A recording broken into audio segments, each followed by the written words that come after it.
this year, as per the initiative of Ministry.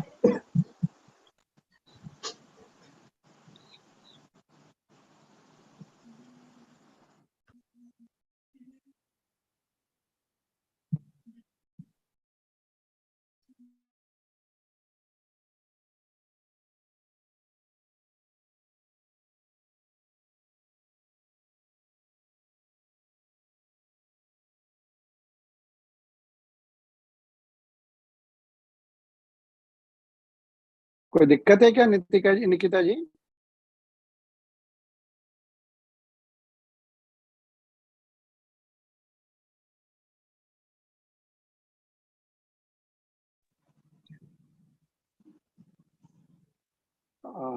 मुझे लगता है निकिता जी का थोड़ा सा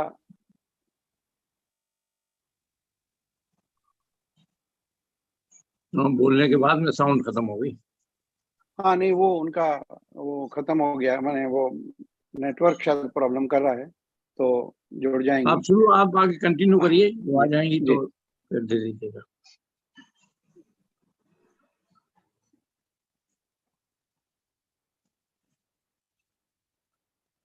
नहीं आप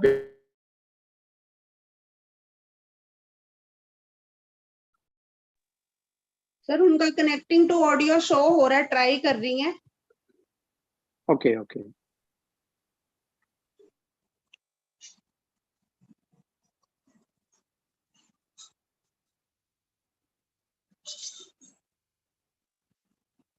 सभी को नमस्कार। आज के इस आयुर्वेद दिवस 2022 के सेलिब्रेशंस में आप सभी लोगों का विश्व आयुर्वेद परिषद की ओर से स्वागत है, अभिनंदन है। आज के हमारे guest of honour professor doctor B.S. Prasad ji हमारे बीच में हैं, जो बोर्ड ऑफ आयुर्वेदा के डायरेक्टर हैं, प्रेसिडेंट हैं बोर्ड ऑफ आयुर्वेदा NCISM में। और हमारे बीच में विश्व आयुर्वेद परिषद के राष्ट्रीय संगठन मंत्री प्रोफेसर योगेश मिश्रा जी, सह संगठन मंत्री वैद्य कमलेश कुमार द्विवेदी जी, और परिषद के राष्ट्रीय उपाध्यक्ष प्रोफेसर महेश व्यास जी हमारे साथ जुड़े हैं। आज के हमारे विशिष्ट वक्ता डॉक्टर संतोष बटाड़ जी भी हमारे बीच में हैं। आप सभी महानुभावों का इस वेबिनार में स्वागत है। और जैसा कि एक हमारा रीति नीति है कि किसी भी कार्यक्रम को आरंभ करने के लिए हम धन्वंतरि वंदना करते हैं, तो आप सभी लोग म्यूट रहेंगे और धन्वंतरि वंदना के लिए 2 मिनट का समय देंगे।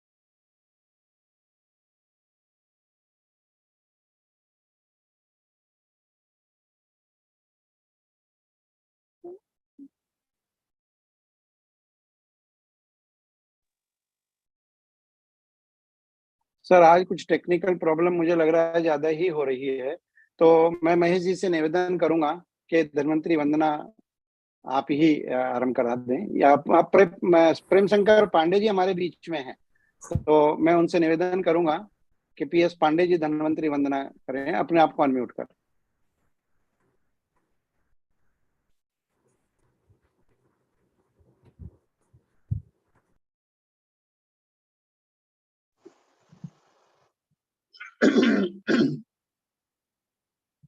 ओम आयुर्बभूव कलशं दधदर्णवाद्यः पीयूष पूर्णममरत्व कृते मराणाम् रुग्जाल जीर्ण जनता जनित प्रशंसा धन्वंतरि स भगवान भविकाय भूयात्। धन्वंतरे नमः। निकिता जी। First of all, I apologize due to the network glitch from my end. So after seeking the blessings of Divine Lord, let's move forward. And now I request Professor Maheshwar sir to kindly give a brief regarding the Ayurveda Day celebration. Sir, please. परम श्रद्धे professor Yogesh Chandra Mishra ji, राष्ट्रीय संगठन सचिव विश्व आयुर्वेद परिषद, आदरणीय professor के द्विवेदी जी, सह संगठन सचिव विश्व आयुर्वेद परिषद, आज के कार्यक्रम के मुख्य अतिथि प्रोफेसर BS प्रसाद जी, अध्यक्ष बोर्ड ऑफ आयुर्वेद NCISM नई दिल्ली, आज के इस कार्यक्रम में मुख्य वक्ता के रूप में हम सबके बीच में उपस्थित वैद्य संतोष भट्टर जी, एसोसिएट प्रोफेसर पंचकर्म विभाग, अखिल भारतीय आयुर्वेद संस्थान नई दिल्ली, विश्व आयुर्वेद परिषद के राष्ट्रीय अध्यक्ष प्रोफेसर गोविंद शुक्ल जी, राष्ट्रीय महासचिव वैद्य अश्विनी भार्गव जी, आज के इस कार्यक्रम के संयोजक एवं विश्व आयुर्वेद परिषद के राष्ट्रीय सचिव वैद्य सुरेंद्र चौधरी जी, साथ ही आज के इस कार्यक्रम में जुड़े हुए पूरे भारतवर्ष के, शिलांग से लगा करके गोवा तक, भारत से लगाकर इटली तक, इटली से प्रोफेसर हमारे बीच में मिश्र जी जुड़े हुए हैं, तो आप सभी का हार्दिक स्वागत है। जैसा कि अभी निकिता जी ने बताया कि आज का ये जो कार्यक्रम है आयुर्वेद दिवस के उपलक्ष्य में आयोजित किया गया है, और आयुर्वेद दिवस ये 23 अक्टूबर को, 23 अक्टूबर को पूरे भारतवर्ष में मनाया जाएगा। इस वर्ष मिनिस्ट्री ऑफ आयुष ने 12 सितंबर से लगा करके 23 अक्टूबर तक ये पूरे ही दिन आयुर्वेद दिवस के रूप में मनाने के विविध कार्यक्रमों के रूप में आयुर्वेद दिवस का आयोजन पूरे भारतवर्ष में किया जाएगा। और हम सबके लिए सौभाग्य की बात है कि मिनिस्ट्री ऑफ आयुष के द्वारा पूरे भारतवर्ष में आयुर्वेद दिवस के संदर्भ में जो कार्यक्रम बनाए गए हैं, जो रूपरेखा बनाई गई है, प्रति सप्ताह में क्या क्या कार्यक्रम का आयोजन किया जाएगा, उनके जो भी इंग्रेडिएंट हैं, जो विषय निर्धारित किए गए हैं, उस विषय निर्धारण और उस पूरे इंग्रेडिएंट कमेटी के जो चेयरमैन हैं प्रोफेसर BS प्रसाद जी, हमारे बीच में इस कार्यक्रम में विशिष्ट अतिथि के रूप में उपस्थित हैं, और वो हम सभी का मार्गदर्शन अभी थोड़ी देर पश्चात करेंगे। साथ ही हर एक वीक की एक अलग अलग थीम दी गई है। फर्स्ट वीक जो 12 से 18 तक था, उसमें होलिस्टिक हेल्थ के रूप में एक थीम दी गई थी। फिर नेक्स्ट वीक जो चल रहा है, इसमें मिलेनियर्स ऑफ आयुर्वेद, ये जो आयुर्वेद फॉर मिलेनियर्स के रूप में दी गई है। और आज के जो मुख्य वक्ता हैं, जो इस थीम को पूरा ही कहना चाहिए कि उसकी विषय वस्तु जिनने तैयार की और वो जो पूरा प्रेजेंटेशन पूरे भारत में सभी जगह पहुंचाया, उस टीम के जो मुख्य सदस्य हैं वैद्य संतोष भट्टर जी, वो आज के सत्र के मुख्य वक्ता के रूप में हमारे बीच में हैं। तो इस प्रकार से हर एक वीक की अलग अलग थीम है, और वो थीम पूरे भारतवर्ष में सभी कॉलेजों में, सभी संगठनों को पहुंचाई गई है। और इस बार मिनिस्ट्री ऑफ आयुष का ये जो आयुर्वेद दिवस है, इसको व्यापक स्तर पर मनाने का उद्देश्य है। और उनका कहना है कि न केवल मिनिस्ट्री ऑफ आयुष, अपितु भारत सरकार के जितने मंत्रालय हैं, सभी मंत्रालय को इसमें इन्वॉल्व किया गया है, और हर मंत्रालय अपने अपने विभाग में आयुर्वेद दिवस के कार्यक्रम का आयोजन इन पूरे दिनों में करता रहेगा। और कुछ मिनिस्ट्री ने इसको प्रारंभ कर भी दिया है। जिस प्रकार से हम चरक जयंती मनाते आ रहे थे, और कई बार मीटिंग में अलग अलग संगठनों के प्रमुख जिसमें शामिल थे, और उन सब का कहना था कि चरक जयंती को व्यापक स्तर पर मनाने में अगर विशिष्ट भूमिका किसी की रही है, तो उसमें विश्व आयुर्वेद परिषद प्रथम नंबर पे है। तो हमारा सबसे अनुरोध है कि आयुर्वेद दिवस का आयोजन होने के पश्चात भी सभी लोग यही कहें कि इस बार आयुर्वेद दिवस जितना व्यापक स्तर पर मनाया गया, उसमें विश्व आयुर्वेद की विशेष भूमिका। तो आज इस कार्यक्रम में विश्व आयुर्वेद परिषद के सभी प्रदेशों के माननीय अध्यक्ष की पूरी कार्यकारिणी, मैंने प्रमुख लोग इसमें जुड़े हुए हैं, और ये सभी प्रमुख लोग पूरे भारतवर्ष में आयुर्वेद दिवस के लिए विविध गतिविधियां किस प्रकार से आयोजित की जाएगी, उन सब का वो आयोजन करेंगे। तो आज का ये कार्यक्रम अगर देखा जाए तो उन सभी आयोजकों का कार्यक्रम है जो आगे विश्व आयुर्वेद परिषद के माध्यम से आयुर्वेद दिवस का कार्यक्रम करेंगे। और मुख्य कार्यक्रम 23 अक्टूबर को मनाया जाएगा, और जिसमें माननीय प्रधानमंत्री जी की भी संभावना है, अभी कंफर्मेशन नहीं हुआ है, पर शायद विज्ञान भवन में वो कार्यक्रम रहेगा। तो NCISM और आयुष मंत्रालय और बाकी सभी मंत्रालय जो हैं, विविध कार्यक्रम उन्होंने प्रारंभ कर दिए हैं और इसके लिए कई प्रकार के वीडियो क्लिप्स भी चल रहे हैं। हर दिन अलग अलग पोस्टर जो अलग अलग थीम है उसको हर दिन जो है प्रचारित किया जा रहा है। मीडिया भी जो है, पूरी मीडिया टीम मिनिस्ट्री की भी और all India institute of Ayurveda इसका नोडल एजेंसी है, तो वहां से सभी कार्यक्रम संचालित हो रहे हैं। तो विश्व आयुर्वेद परिषद निश्चित रूप से ये आयुर्वेद दिवस के आयोजन में अपनी एक विशिष्ट भूमिका निभाएगा और पूरे भारतवर्ष में इस बार जो है व्यापक रूप से आयुर्वेद दिवस का आयोजन किया जाएगा। इसके साथ ही मैं अपनी बात को पूर्ण करता हूँ। नमस्कार। Thank you so much, sir, for intimating all of us regarding the Ayurveda Day celebrations, activities, and initiatives so briefly and crisply. Now, moving forward, I request Dr. Surendra Chaudhary, sir, to again intimate all of us regarding this national webinar on Ayurveda for millennials. Sir, please. Thank you Nikita ji. जैसा कि अभी आदरणीय professor Mahesh व्यास जी ने बताया है कि ये जितने भी कार्यक्रम मिनिस्ट्री संचालित कर रहा है उसमें विश्व आयुर्वेद परिषद सदैव से ही बढ़ चढ़कर हिस्सा लेता रहा है। और मैं अपने सभी जुड़े हुए श्रोताओं को और व्यूअर्स को ये बताना चाहूंगा कि पिछले 1 वर्ष से विश्व आयुर्वेद परिषद ने कोविड के बाद जब से फिजिकल शुरू हुआ है तो कई बड़े कार्यक्रम परिषद ने आयुर्वेद के विद्यार्थियों के लिए, शिक्षकों के लिए किए हैं।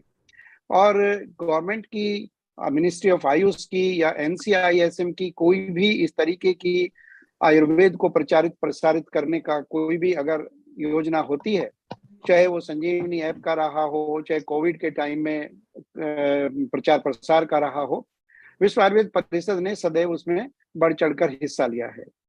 जैसा कि आदरणीय महेश जी ने बताया है कि 6 सप्ताह का कार्यक्रम बनाया गया था, जिसमें 1 सप्ताह निकल गया है और अगले 5 सप्ताह के लिए एक एक थीम है। तो जो आज इस सप्ताह का अंतिम दिवस है 25 सितंबर, तो इस सप्ताह की जो थीम थी वो है Ayurveda for millennials. Now the question is, which generation is called as the millennials? 1980 और मिड 1990 के बीच, यानी कि 1980 से लेकर 1995 और 96 के बीच जितनी भी पॉपुलेशन पैदा हुई है उसको हम मिलेनियल के नाम से जानते हैं। तो अगर हम मोटा मोटा सा एक लगाएं तो 26 वर्ष से लेकर 42 वर्ष तक के जितना भी पॉपुलेशन वर्ल्ड ओवर है वो सब मिलेनियल कहलाते हैं। अब ये युवा हैं और भारत में एक बहुत बड़ा वर्ग है, लगभग जो सेंसस का एक आइडिया है कि लगभग 44 करोड़ पॉपुलेशन जो है हमारी वो इस एज ग्रुप में आती है। इसके अलावा 2021 में CIS एक बुक ऑफ फैक्ट्स के नाम से एक पब्लिकेशन आया था, जिसमें 4-5 जो बड़ी हमारी इकोनॉमी है उनमें एक मीन एज उन्होंने निकाला था। तो उसमें क्या हुआ है कि भारत का जो मीन है वो 28 इयर्स आता है, यानी कि भारत की लगभग आधे से ज्यादा आबादी जो है वो 28 इयर्स के दायरे में आती है। 3 बड़ी इकोनॉमी जो और हैं, US की है, उनका मीन था 38 इयर्स, चाइना का था 37 इयर्स और जापानीज जो मीन आया है वो 47 इयर्स आया है। तो इसका अर्थ ये हुआ है कि भारत, जैसे सभी जानते भी हैं कि Bharat is the youngest country in the world. तो ये जो ग्रुप है हमारे बीच में, इनकी अपनी मान्यताएं हैं, अपनी एक सोच है और ये बहुत बड़ी पोटेंशियल जनरेशन है हमारे साथ जो देश की तरक्की में आगे काम करते हैं। तो इन सब के लिए आयुर्वेद क्या कर सकता है, किस तरीके से आयुर्वेद इनकी लाइफ को अच्छा बना सकता है, इनकी आचार विचार व्यवहार मानसिक स्थिति को हम किस तरीके से आयुर्वेद के माध्यम से आगे लगा सकते हैं, इन्हीं सभी बातों को लेकर इस विशेष वर्ग के युवाओं के लिए मिनिस्ट्री इस कार्यक्रम को लेकर आई है और हम अपने विशिष्ट अतिथि और विशिष्ट वक्ता से इस विषय में आगे बात सुनेंगे। इन्हीं शब्दों के साथ बहुत बहुत धन्यवाद निकिता जी।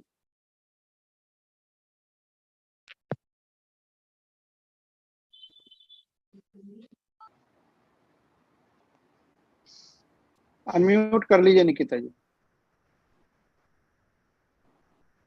Yes, sir. So thank you so much, sir. So already Surendra Chaudhary sir has given in detail regarding this webinar on the Ayurveda for millennials.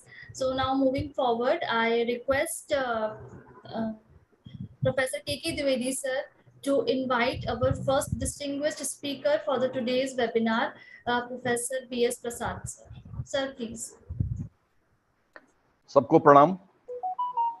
आज एक बहुत ही विशेष दिवस है जब हम सब एकत्रित हैं प्रोफेसर बी एस प्रसाद जी को और डॉक्टर संतोष जी को सुनने के लिए। मैं ये बताना चाहूंगा कि 1997 में काशी हिंदू विश्वविद्यालय में विश्व आयुर्वेद परिषद की नींव रखी गई थी और एकमात्र उद्देश्य ये था कि हम आयुर्वेद को कैसे री-इस्टेब्लिश करें, और इसके लिए हमने लगातार पिछले 25 सालों से लगातार प्रयास कर रहे हैं।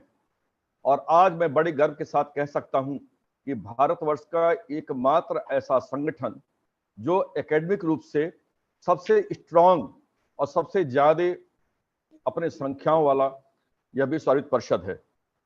विश्व आयुर्वेद परिषद का मूल उद्देश्य रहा है कि हम कैसे ट्रेसेस को आइडेंटिफाई करें, और ट्रेसेस में हमारे आते हैं teachers, researchers, authors, clinicians, entrepreneurs and social reformers. यानी कि हमने सभी वर्गों के साथ जो आयुर्वेद के हित में कार्य करना चाहते हैं उनको जोड़ के हम काम कर रहे हैं। और हमारी 6 प्रमुख शाखाएं जैसे शिक्षक, चिकित्सक, विद्यार्थी, हमारे औषधि निर्माता, औषधि उगाने वाले और इसके अलावा समाज के जितने लोग हैं उन सबको लेकर के चलने का एक प्रयास हम लोगों ने किया है। हम लोगों ने देखा है कि पिछले 25 सालों में एक अच्छी यात्रा हमने शुरू की है और पूरे भारतवर्ष में ही नहीं, विदेशों की तकरीबन 21-22 कंट्रीज में हमारे सदस्य हैं। और इसी क्रम में ये हमारा कार्यक्रम आज सबसे पहला, ये हमें कहने में कोई संकोच नहीं है, ये पहला संगठन है राष्ट्रीय स्तर पे हमारे राष्ट्रीय स्तर के लोगों को बुला रहा है और उनसे अपना पाठ्य प्राप्त कर रहा है। आज के मुख्य अतिथि डॉक्टर बी एस प्रसाद जी, मुख्य वक्ता डॉक्टर संतोष भट्टेर जी और इस कार्यक्रम में जुड़े हुए सभी लोग। और ये बड़ी अच्छी बात कही डॉक्टर सुरेंद्र चौधरी जी ने कि 26 से 42 वर्ष। मैं तो कहता हूं कि वर्ष का कोई मायने नहीं रहता, हम सभी अपने को युवा मानते हैं और किसी से भी एक्टिविटीज में, चाहे डॉक्टर बी एस प्रसाद जी हो, चाहे डॉक्टर संतोष जी हो, चाहे कोई अन्य, सभी अपने को युवा मानते हैं। आयुर्वेद में वृद्ध मानने का कोई कारण नहीं है। यदि आपने आयुर्वेद के लाइफ स्टाइल को, आयुर्वेद को जिया है तो आप यंग रहेंगे। मैं इन बातों के साथ अपने आज के मुख्य अतिथि प्रोफेसर बी एस प्रसाद जी का परिचय देना चाहूंगा। हालांकि उनका परिचय देना एक सूरज को दिया दिखाने के समान है, लेकिन तो भी professor B S Prasad ji, he is MD PhD in Ayurveda and presently working as a President Board of Ayurveda, National Commission for Indian System of Medicine.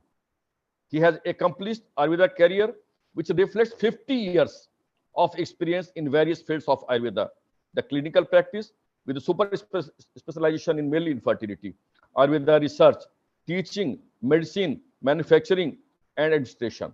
So we can say that he is all in one. He was director, principal and dean of KL University from 2006 to 2021. He has received number of awards in which the prominent are received Ayurveda Ratna in 2008, Teacher of the Teachers Award in 2014, Ayurveda Sri Samman in 2013, Best Teacher Award for the year 2012 to 13. Apart from that, he is member of different national committees like Ayush Committee, Scientific Advisory Committee, Board of Management of KL University, PhD Committee of Bangalore, Rajiv Gandhi University. So number of, I think it is a lengthy profile which we are talking about that. Apart from that, he has a research experience as a principal investigator in different projects. He has professional achievements. He has established APJ Abdul Kalam Incubation Center and Ayurvedic unit at KLE BMK Ayurved Mahavidyalaya, Belgaum. He has received 2 patents also. Established Vajikaran section at Gujarat Ayurveda University, Jamnagar also, and developed methodology for Ritro Pariksha and Stane Pariksha. Apart from that, has standardized procedure of Uttar Basti in males. So we can see here that a lot of achievements in his bank. With these brief introduction, may I request Professor B.S. Prasad sir to kindly bless today us with their blessings. Thank you, sir. Over to Professor B.S. Prasad sir. Thank you, Dr. Divedi, and thank you very much for the elaborate introduction of mine. Though you told brief, you made my very elaborate. Anyway, at the outset, let me thank Dr. Mahesh Vyas for making me to be part of this event. In fact, a week ago, he told me that when we are going to organize program, you have to be there. I accepted it. I must thank for him to be making me to part of this event. At the outset, respected Dr. Yogesh Chandraji and Dr. Dwivedi ji, Dr. Mahesh Vyas, and then Dr. Bhatta, today's speaker, and Dr. Suresh Chandra, then Prem Shankar. Of course, there are many people are there. Many of names I don't know it. And again, international delegates also there. For all, my best wishes to all of you. And this is maybe the golden occasion for the people of Ayurveda and the community. When we observe the Yoga Day, how it has become popularized and it become almost a global scenario now. The same manner, when we take a good interest and we able to perform well, then Ayurveda also can become a global the medical system, and it is our heritage system where India is projecting it very well. Our richness, our heritage, it is our strength. Where India want to become global leader in healthcare sector through Ayurveda. That is the dream of our Honorable Prime Minister also. And through when we involve in such activities, there is a bright chances are there for us to make our system as a global medical system. Is one thing. And unlike the previous Ayurveda days, this seventh Ayurveda day, Ministry has taken very seriously. And as Dr. Mahesh Vyas mentioned, many ministries, Ministry of Culture, Ministry of Education, and all other ministries joined together to celebrate. It is a very, big function. And so they made it a 6 weeks long program. The first week was there for the holistic health, and second week for the millennials, on which the Dr. Bhatt is going to speak out, and third week for the Ayurveda Ahara from Monday onwards, and the next week will be for the even the senior citizens also there.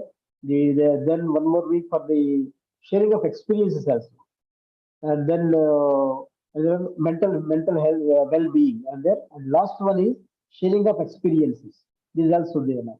So where we are going to hear a lot of people's experiences and their success stories, etc., which is going to boost up the entire the community as well. And now we can recollect when the Honorable Prime Minister in the Ahmedabad function, when he addressed that one, the foreign lady who got the eyesight very well, and he immediately made the success story to the whole nation.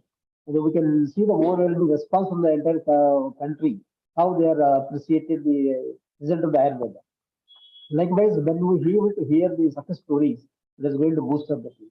That way, this program has been well structured by ministry, and the ministry wanted everyone to take it up very actively. And though it is a little bit late for us to formulate everything, but I have to appreciate Dr. Mahesh Vyas and the entire team for all the Institute of Ayurveda Ignorance Center.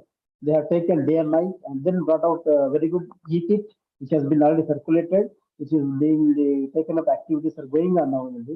And there is 9 Navaratnas also there. And the 9 Ayurveda principles, which people can easily practice, this called Navaratnas. So these brochures in English already ready, the Hindi translation is going on. I also given some states for their local regional languages, maybe a couple of days, we will be able to bring it out. The brochure, the posters in local languages also. And then this will be disseminated to almost all panchayats throughout country, where this will be displayed and where the public will easily go through it, and they are in the local language and also which can be practicable by the public. So such a simple language, important principles have been brought out on the name of Navaratnas.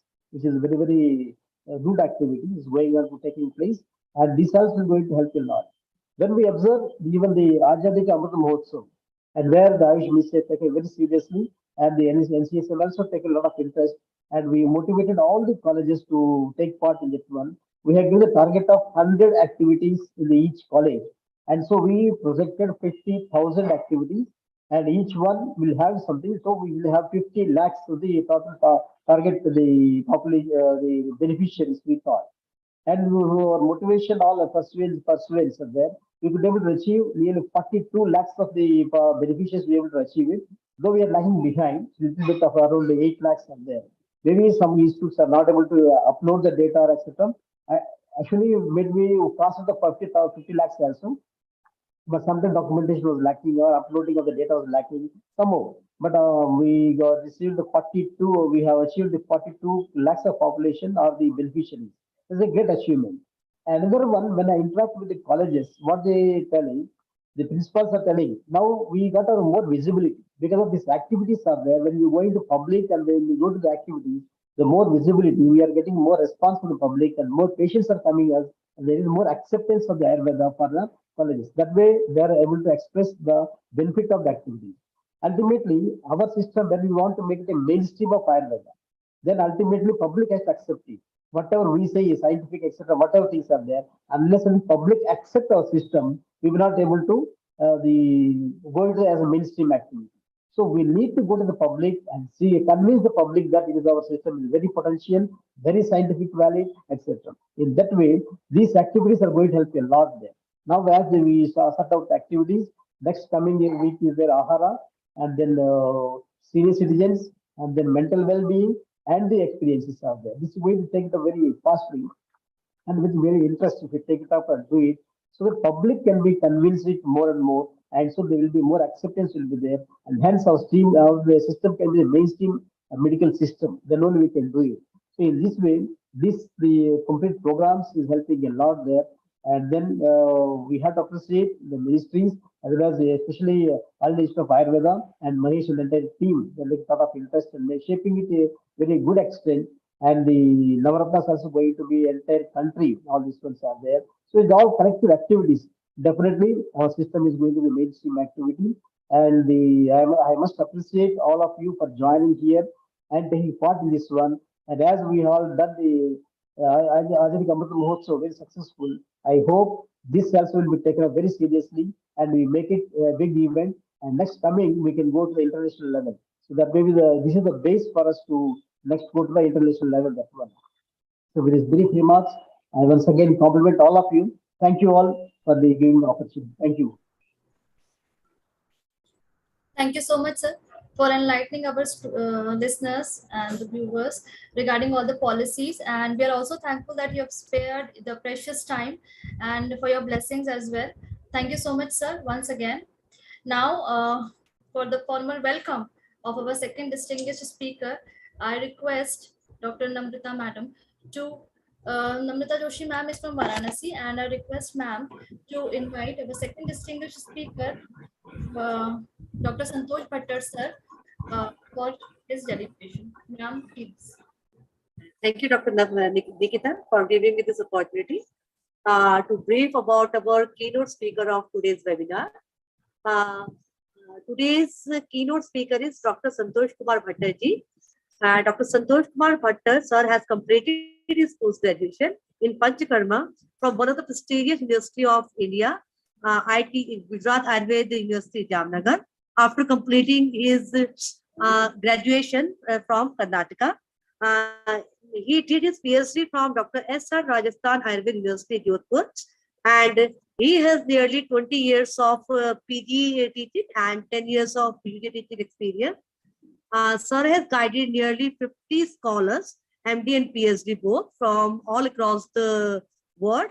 And to his academic awards and achievements, he has number of awards. He has received number of awards, including Padma Shri E.T. Neil Kantha Most Award for his thesis in year 2002, Best Panchakarma Physician Award in 2005, Excellent Teacher Award in 2011, and Best Clinician Award in 2017. Apart from that, he has also received Jandu Vishishta Chikitsak Samman in 2020. Apart from that, he is one of the key men in the preparation of zero draft for WHO on the benchmark for the Panchakarma practices, and also an expert in the review committee of the WHO for the same. And sir has also written a book on the management of Mukh Dushika by Panchakarma practices, and also he has written chapters for Charak Samhita, as well as on the book on the evidence-based medicine. Apart from that, he has prepared the SOP for Panchakarma for NABH, which is being prepared in All India Institute of Ayurveda. And he has done remarkable job during COVID period in All India Institute of Ayurveda. And apart from that, he is also involved in certain research projects, and in one research project he's the principal investigator, which is on Ayush protocols, the role of Ayush protocol for COVID-19 disorder. Apart from that, sir is co-PI for 3 projects. Sir is co-PI for 3 projects. The one is on role of Ayurveda in the management of post-stroke patient and evaluation through the MRI and the biomarker and molecular study funded by DST and Association of AIMS. Apart from that, he is co-investigator for Ayur Raksha prophylactic study with Delhi Police, and one other project in which he is a co-principal investigator is for PHI project, that is costing rupees 1.50 crore and on the theme pain management in various musculoskeletal disorder. With these words, I would like to invite our keynote speaker of today's webinar, Dr. Santosh Kumar Bhattarji, to please enlighten the gathering with your words. Over to you, sir. Namaskar, madam. Am I audible? Yes, sir. Yes, sir. Yes, clear and loud. तो सभी सम्मान अतिथिगण यहाँ पर जो उपस्थित हैं विश्व आयुर्वेद परिषद के माध्यम से प्रप्रथम प्रोफेसर महेश व्यास जी को मैं धन्यवाद देना चाहता हूं कि उन्होंने मुझे आज इस कार्यक्रम में सहभागी होने का और मेरे कुछ विचार आप लोगों से शेयर करने का मुझे जो आज का दायित्व दिया, उसके लिए मैं प्रोफेसर महेश व्यास जी का हृदय से आभार व्यक्त करता हूं। उसी के साथ प्रोफेसर जो योगेश चंद्र मिश्रा जी सर को, प्रोफेसर शुक्ला जी को, प्रोफेसर प्रेम शंकर पांडे जी को एंड डॉक्टर सुरेंद्र कुमार चौधरी जी को एंड अन्य जो वरिष्ठ गण यहाँ पर आज के इस कार्यक्रम में सहभागी हुए हैं, उन सभी को मैं नमस्कार करता हूँ। और इसी के साथ जो आज का मुझे विषय व्याख्यान के लिए दिया गया है उस बारे में let us go with the presentation. So I would request आज के it's already there, you can share your screen। और जो आज के इस कार्यक्रम के जो गेस्ट ऑफ ऑनर हैं, जो मेरे गुरु भाई हैं, प्रोफेसर BS प्रसाद साहब जो NCISM के बोर्ड ऑफ स्टडीज के जो चेयरमैन हैं, प्रोफेसर BS प्रसाद सर को भी मैं धन्यवाद ज्ञान अर्पित करता हूं। और इसी के साथ मैं अपना जो व्याख्यान है वो शुरुआत करता हूं। सो कृपा कर मेरी हिंदी, क्योंकि basically I am from Karnataka, so that's why because many of the people they are from the senior category and I thought let us talk a little bit in Hindi. That's why I started with Hindi. So with if there is any mistake while speaking Hindi, kindly apologize for that. Let me continue with the my own this lecture, the Ayurveda for millennials. So when we talk the Ayurveda for millennials, one question comes to our mind. If we look into the routine clinical practice, friends, most of the times we get the clients, we get the patients, they are from the senior citizen category. Most of the patients, they come for their pain management, like the patients suffering with the Sandhigata Vata, patients with the Gradrasi or the Pakshagata. Those kind of patients are commonly coming to the Ayurveda hospitals for indoor admissions for their management. Okay, so the question comes, where does the Ayurveda stands for millennials? as rightly pointed out by Dr. Surendra Kumar Chaudhary sir, that millennials means what it refers. It refers to the age group from 20 years to approximately to the age group of 42, 44, 43 years, that the people who are born after 1980 till around 2000. So this is a particular age group that is considered as. My screen is visible to you, sir? No, sir. Screen not I think visible. you. Screen not visible. Okay, just kindly Sir, permit. screen not visible. You are visible only. Okay, just a minute. I will share my screen.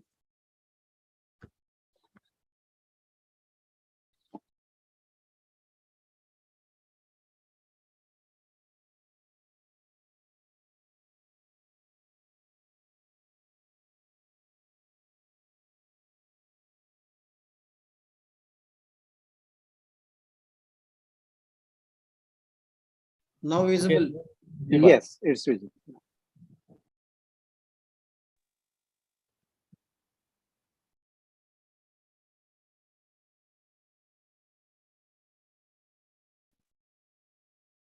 So friends, as I told, there will be a common thought in all the Ayurveda practitioners and the society alike.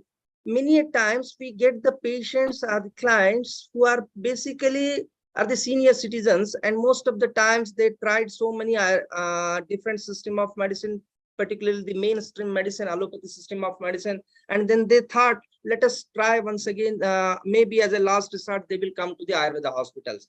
So when this particular topic is decided by the Ministry of Ayush, let us go for this particular topic as Jan Andolan, Jan Bhagidari. In that particular concept, they have decided a 1 week celebration for this Ayurveda for millennials.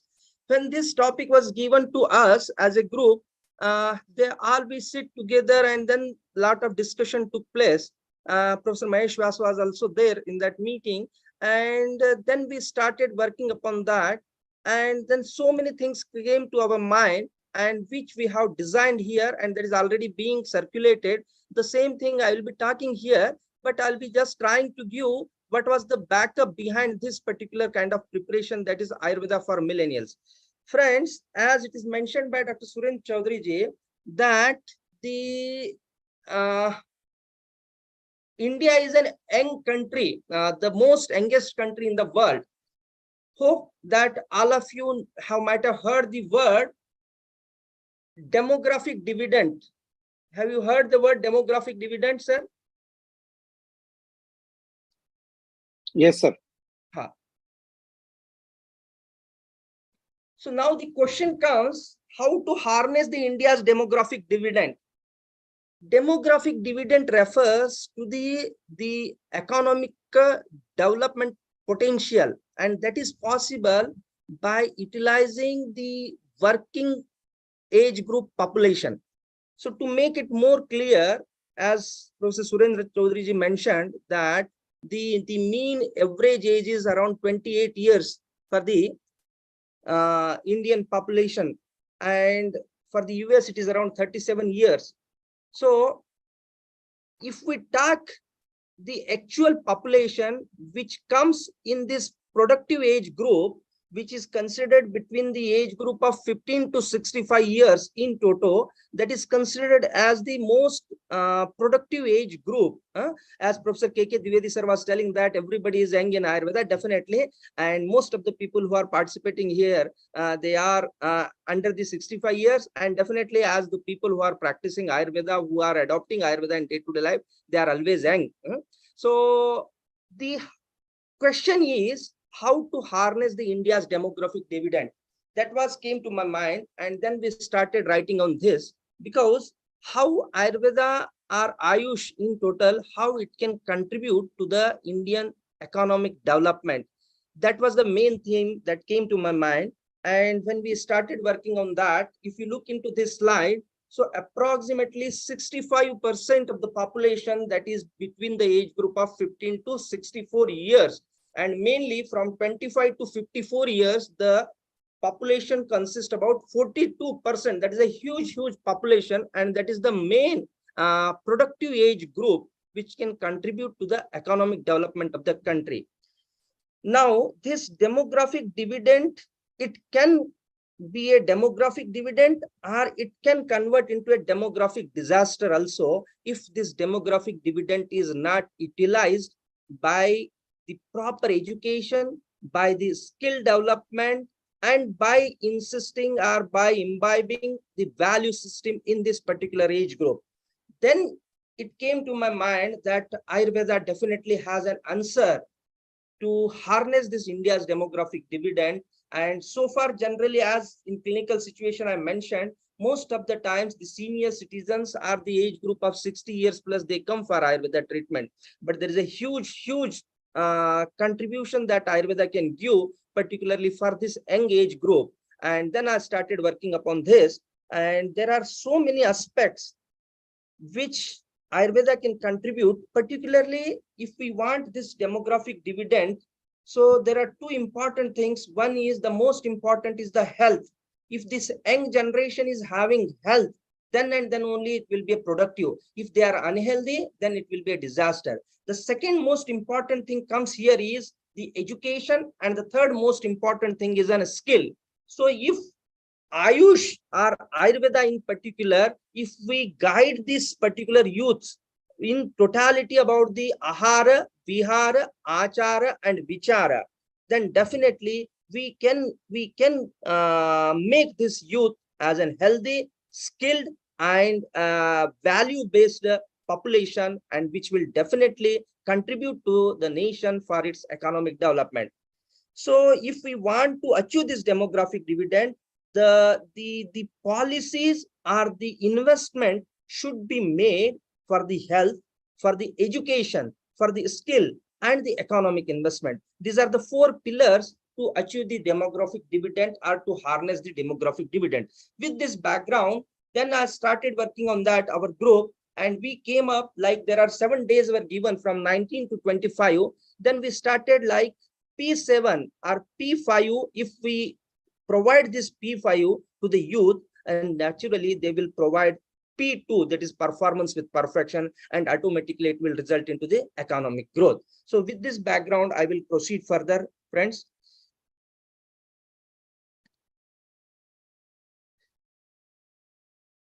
So the 5 things which are most essential for the millennials to contribute, I will not go into the details what this the millennials means, that is already being explained. So the 5 components are health, technology, education, wealth, and culture. So definitely the first and foremost thing is health. And if health is provided by the integration of Ayush and Ayurveda in particular in the main system, definitely it will be a complete health, it will be a total health. And when in the education as well as in the practice, if we adopt the technology driven solution or artificial intelligence based solution while practicing Ayurveda, maybe the Panchakarma, maybe the other Anushastra karmas or the Shalakya procedures or whatever the health guidelines, if we can adopt, then definitely we can attract the youth and we can provide the better health solution for the youth. So with this background, let us go further. What are the current problems for the millennials if you look into?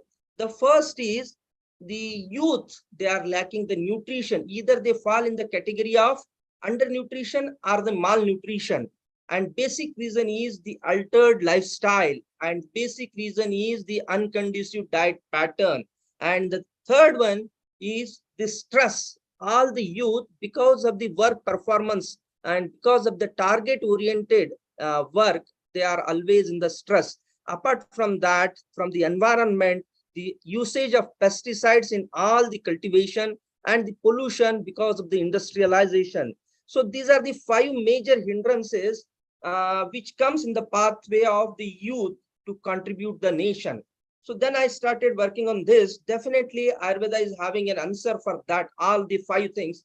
The lack of nutrition is basically, if we look into that, when we look into any corporate office or when we go into the IT sector or an industry, So generally, what kind of diet is to be consumed, that is never guided. Whereas Ayurveda is having in length description about the what kind of ahara. If we all are the Ayurveda people joined here, so there are, if we look into the 27th chapter of Charak Samhita Sutra Sthana, the 12 different categories of aharas are given. Not only the aharas, the Ashto Ahara Vidhi Visheshayatanas and 12 different guidelines for the consumption of ahara. Such a vivid description is given. Further, the description is individual based upon the prakriti, what kind of ahara is to be given. So that is what this society needs. And this Ayurveda people, we Ayurveda people can give the society this information in a very precise way with the help of the apps.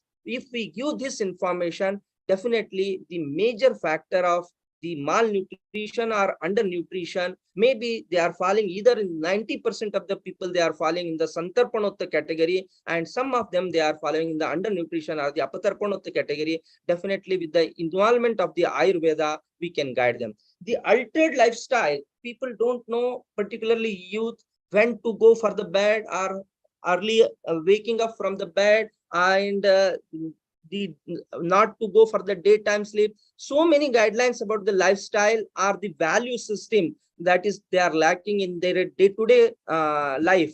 So if Ayurveda can guide them through its Sadvrutta, through its Achara Rasayana, and through its the Vihara and Achara and Vichara concept, whatever is described in Ayurveda, if we can guide them in the way that they accept it, so definitely it will provide a real change, a paradigm shift in their lifestyle. So that is another area from Ayurveda we can guide the youth, the millennials. And then the third, stress, which is the major hindrance in their performance. Many a times we see that because of the stress. The recent example, the one of the famous celebrity, Sushant Rajput, who lost his life at the age of 36, 37, which is a very productive age.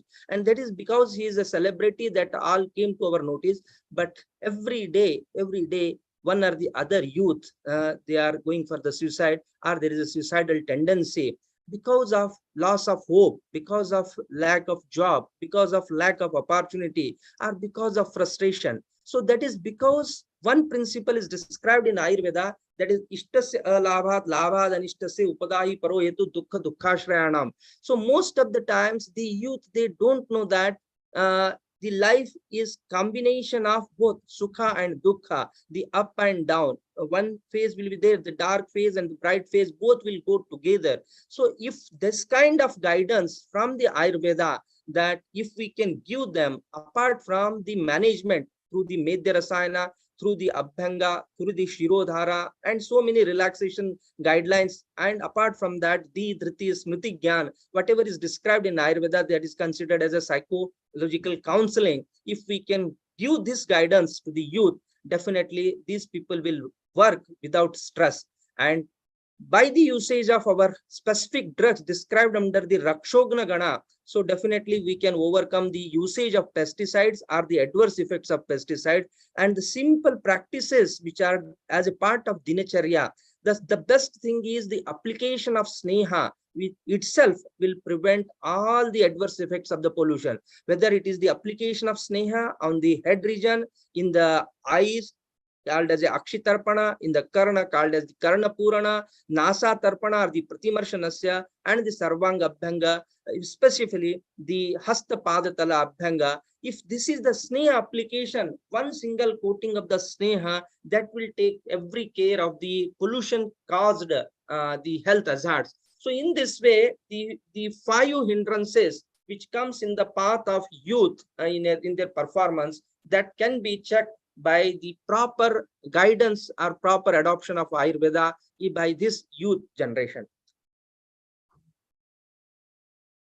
Now coming to the topic proper, how these 6 P's of Ayurveda, they will contribute to the millennials, to the youth.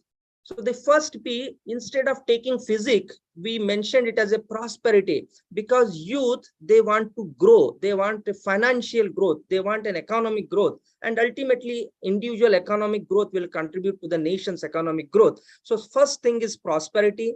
Then to have this prosperity, 4 important P's are there. That is the physics, psych, peace, and healthy progeny. That is the physical health, psychological health, and peace in totality. And having a healthy, that is a very important. A person, if he is happy with his personal life, then and then only he can contribute to the society at large. And all these 5 P's, if a person achieves, then definitely he will be a performer with perfection. So this is the basic theme that as a team from All India Institute of Ayurveda, with the guidance of Professor Mahesh Vyas, we have given to the ministry to percolate and to disseminate this information to all the institute, and every institute should give one or the other presentation related to this, to create a mass awareness how this P5 leads to performance with perfection.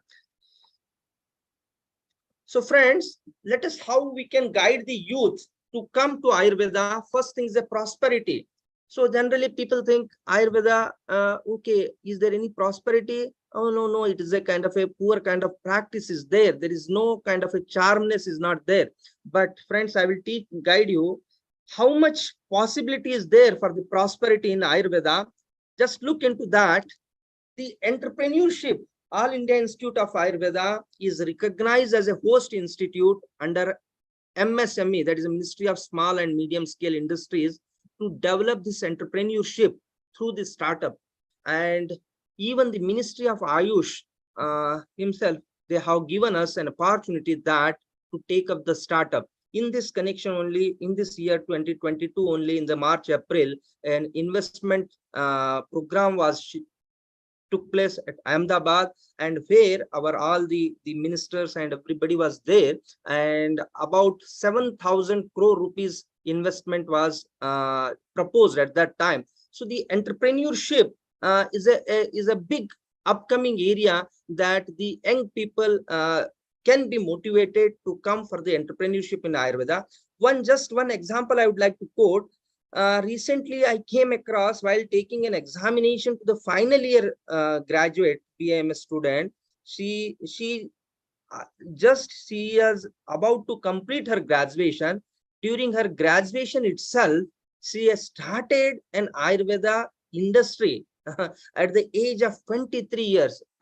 Myself also, I was surprised to hear from that girl.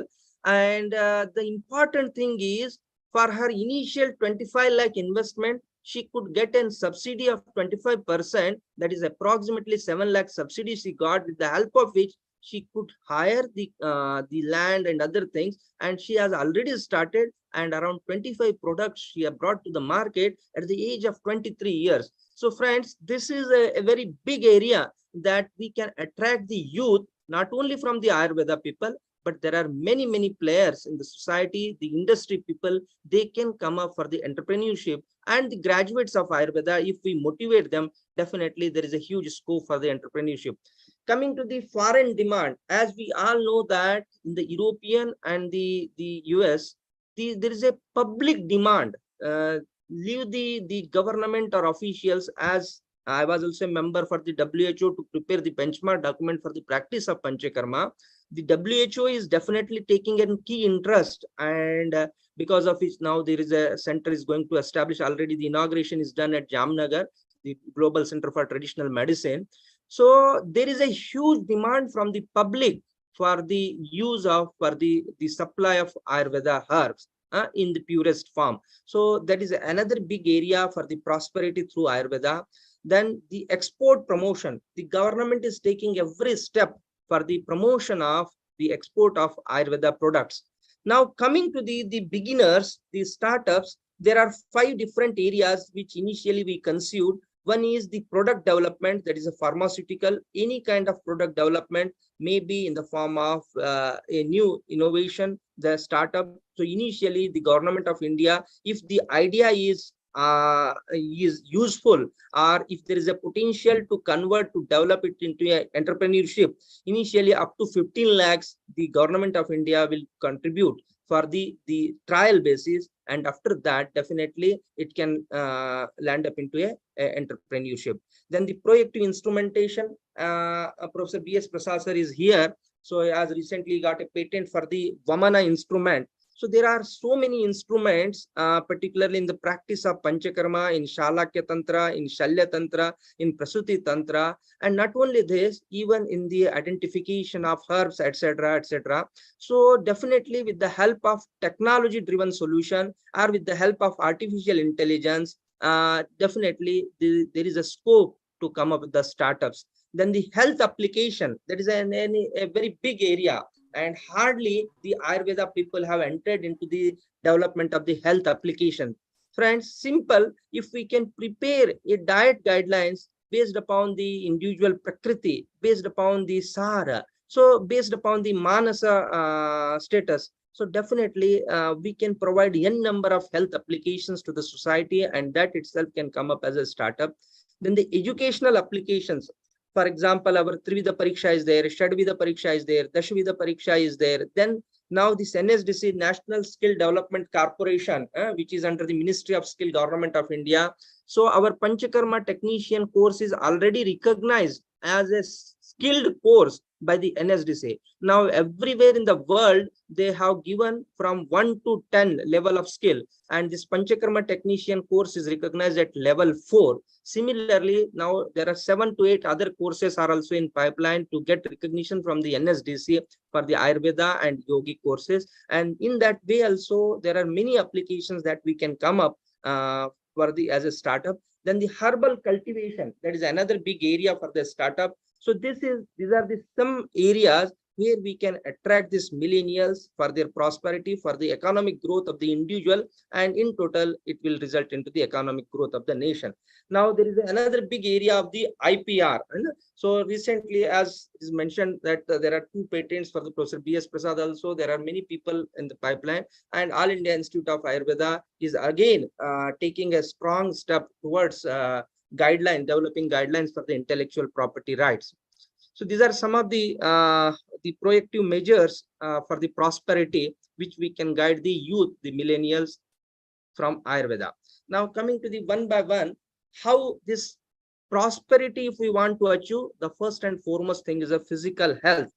The people of the youth, the people, they knows that, okay, going to the gym and taking low carbohydrate diet, that will keep them healthy. That is a kind of a very initial understanding. So that simple one, just taking low carbo diet and going to a gym, that will not create the total physical health. So to keep a total physical health, one simple principle which Ayurveda Rishi Munis, they have given, if we can percolate this one principle, and if we can educate the society, the following of this simple 2 lines in their day-to-day life, what the acharyas, both Charaka and Ashtanga Hridayakara, they have mentioned, Naro hitahar vihar sevi samikshakari visheshu asakta data samasatya para shamavana aptopasevi cha bhavantya arogaha. So just taking low carb diet or going to a gym, that will not give a physical health. And that's why the people, young people now, they are landing into a state of cardiac arrest or hypertension, ischemic heart disease, dyslipidemia, obesity, and diabetes, so on and so forth. But if they follow in totality the guidance of Ayurveda, if we can educate them, so it is not only one aspect, that is taking low carbohydrate diet or high fiber diet, they will be healthy. So in totality, they have to follow the code of conduct guidelines described in Ayurveda. But only the thing is, we have to educate them in the way they will understand, in the way they will accept it. So it is a tailor-made guidance we have to give to the society, that Hita Ahara Vihara Sevi, and then the Samikshakari Visheshu Asakta. This is a very important thing. Many times the youth, we find they are addicted to the different things. Once the person is in a state of addiction or intoxication, definitely the Raja and Tama, that becomes overpowered, and person, they will not be they are not going to contribute to the individual, family, and at large the society. So this is a one simple principle. If we educate them, if they want a sustainable developmental goal, then these are all important things that they need to follow. Then Shamavan, Satyapara, all these things at the outset, it looks to be, okay, these are all the philosophical things. But if we want a long-term achievement, definitely a value-based ethical practices are required. For a short period of time, person may grow financially or socially, but if the growth want to be a sustainable and a long-term growth, and ultimately the nation's growth, if the India to become a world leader, so naturally the youth should imbibe all these value-based qualities and practices in his or her day-to-day life. Then and then only whatever they want to achieve, they can achieve and they can sustain. So that way we need to guide. Some of the researches which were conducted on this also I would be sharing how these value practices they help. Now coming to one by one, first and foremost thing what Ayurveda describes for the physical health, as we all know that Brahme Muhurte Uttishte Jirna Jirna Nirupayan Rakshartam Ayusha Swastha. So one of the good study conducted for this simple principle, and it is being published in one of the reputed journal of Indian Journal of Physiological.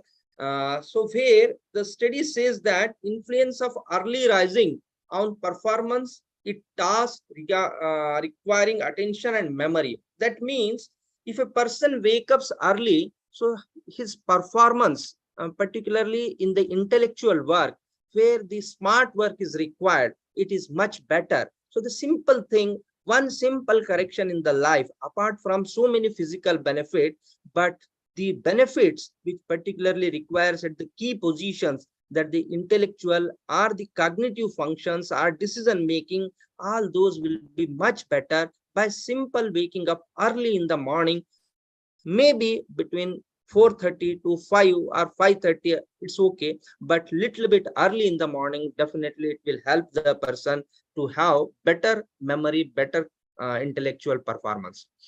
This simple education to the society will help. Now, during COVID time, we have seen that the Pratimarsha Nasya, which has made a kind of a very good awareness and acceptance for the Ayurveda. And we all know that Nasai Shirso Dwaram Teen Tadavapya Hantitan. So this simple application of Nasya, you just look into that, the psycho, neuro, and the intellectual, all the three functions can be regulated by the Nasya, and all the important sense organs and its functions like the ear, the nose, the eye, and these all can be regulated by the simple application of Nasya, and it doesn't cause anything. The cost is very minimum, the requirement is minimum, only we need to educate the society, the youth, just 2 drops morning and evening, that will also have a long-term benefit. Such kind of small suggestion, small guidance, that will go a long way for making the youth useful to the society. Some of the researches which were conducted on this Nasya, they found to be very effective in various eye conditions, ear conditions, nose conditions, the psychiatric conditions, and the neurogenic conditions. Those who are interested, they can refer these published work on this. For example, the third comes the exercise. As I told earlier, the youth, okay, they have a concept that going to a gym will make them a kind of a six-pack body or a health. But many a times we have seen the famous celebrities, just few names as we know, the Puneet Rajkumar is there, the Karnataka famous actor, and then the Shukla, the actor Mumbai based, both they expired while doing the gym. So the most important guidance here is when to do Vyayama, how to do Vyayama, how much to be done, and to whom. These are all guidance. If you remember the 4 lines which are described for the Vyayama, ultimate every youth what they want to achieve, that is possible with the Vyayama. That is Vibhakta Ghana Gatratvam Vyayama Upajayate Laghom Karma Samartyam Dipto Agnir Meda Sakshaya. That every youth wanted. But what is important is how much Vyayama, that nobody teach. Everybody goes to the gym and just they sweat out, and many a times without taking the inner capacity, and that may result into some the situations or the untoward effects also. So the simple 2 guidelines, 2 lines dictated in Ayurveda, that will guide you how and why and what and when. These are the simple things like Ardha Shaktya Nishe Vestu Balibi Snigdha Bhojive. Very precisely, Acharya as I mentioned, Ardha Shaktya Nishe Vestu Balibi Snigdha Bhojivi Shita Kale Vasantecha Mandameva Tato Anyada. So if we can guide these things to the society, to the youth, that definitely exercise is very much important. Without exercise, you cannot maintain your health. But how much exercise and when to do the exercise, this is very important. So these are the fine tuning of the youth is required through the Ayurveda. So the major disease burden are the lifestyle diseases, which is mainly because of lack of exercise, are not following the proper guidance for the exercise, like obesity, diabetes, dyslipidemia, cardiovascular disease, then the early aging, depression and anxiety. All these major conditions can be checked or they can be managed by the proper exercise. And one of the very good study which I would like to share here is the health benefits of exercise. Those people who are interested, they can refer it. So exercise, how to do, when to do, how much to do, and who, how. These are all important guidance that we need to give to the society. Then the simple Abhyanga that is need to be advised that every person at least once a week, at least if possible every day. Acharya says that Abhyangam Achare Nityam Sajara Shrama Vatahara Drushti Prasada Pushti Ayu Swapna Sutpaka Dadyakrit. Means everything what youth desires. Youth desires there should not be aging. You desire there should be a glamorous skin. You desire there should be strength. There should be a good eyesight, so on and so forth. So everything is possible, but we need to educate. So all of you, definitely you might have seen that most of the airports, they have a Swedish massage or different types of massage are in practice. But our Abhyanga, which is very much tailor-made, which Taila is suitable for which kind of person, simple, such simple suggestions, and how much Abhyanga. Apart from that, there are some special guidelines for the Abhyanga. Shira Shravana Padeshu Visheshena Shilayat Nityam Ardra Shirasa Shirashulam na Jayate. So, hello, am I audible? I think there is some disturbance. Am I audible, Yes, sir? sir. Now, yes, it's sorted out. So some simple guidance, if we can educate the youth that simple application of oil on the head, application of oil in the ear, in the hastatala and padatala, that will take so much care and whatever they want to achieve, because long-term goal is required. As I told, this demographic dividend, one particular technical word is that is called as a window of demographic dividend. And India, by God's grace, is having a longest window, that is for 5 decades.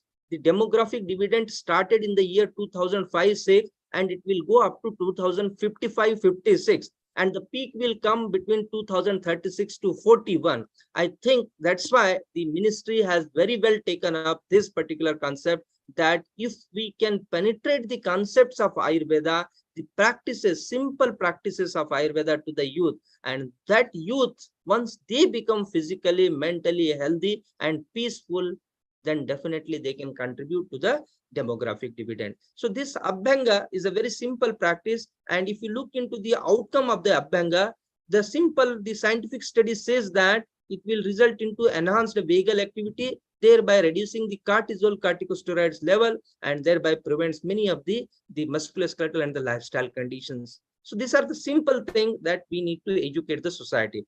Once after completion of this physical health, the second component and the most important and neglected component of the youth of this particular generation, that is the psychological health. And Ayurveda put a lot of emphasis on the psyche, the manasa swasthya, or the psychological health. Very simple guidance are given in Ayurveda. Many times people think that if they are suffering with the anxiety, just take an anxiolytic. If they are suffering with the depression, they will go for the antidepressant. If they don't have proper sleep, they will go for the sleeping pills. All these things, they have a lot of adverse effects, proven adverse effects, and published works are there. The long-term use will result into the whole life disturbances. So the simple guidelines, if the youth are educated, apart from their professional growth, if they can imbibe certain qualities of spiritual knowledge, philosophical knowledge, or the spiritual practices, that is a jnana, apart from the scientific knowledge, the real jnana, which will guide about the dharma or the righteous practices, that is very important. A person or the society, if at large they want a constant or a sustainable development, so they must practice ethical practices. they must imbibe the value system.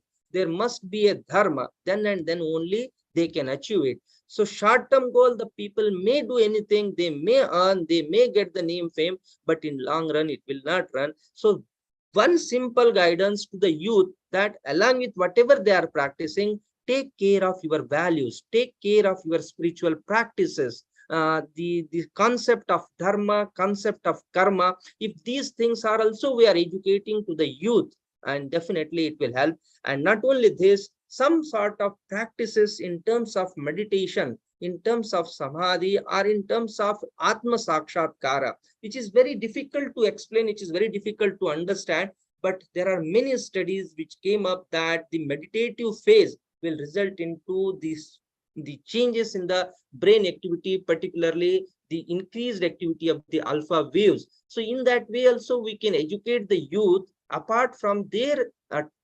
performance in the given task, if they can also have some sort of dedication in terms of some time for the spiritual practices, for the meditation and other things, definitely it will be helpful. So one of the very good study published in one of the reputed journal of Ayurveda, that Ayu, which clearly mentioned that effect of Ayurvedic psychotherapy and the cognitive behavior therapy, that was a correlative study. नहीं आओ हमारे पास आ जाओ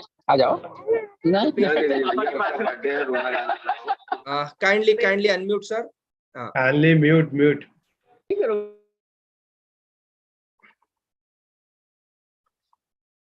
Now, the third, which is very important, the youth, many a times they say that I have this number of followers. And they follow so many celebrities, so many politicians, big industrialists. They follow. Definitely, there is nothing wrong in following the people, the elders, the society who they are leading. But what is important, one single quotation described in Ayurveda, that is Sadvachanam Anushtheyanam. So what is to be followed is the Sadvachana.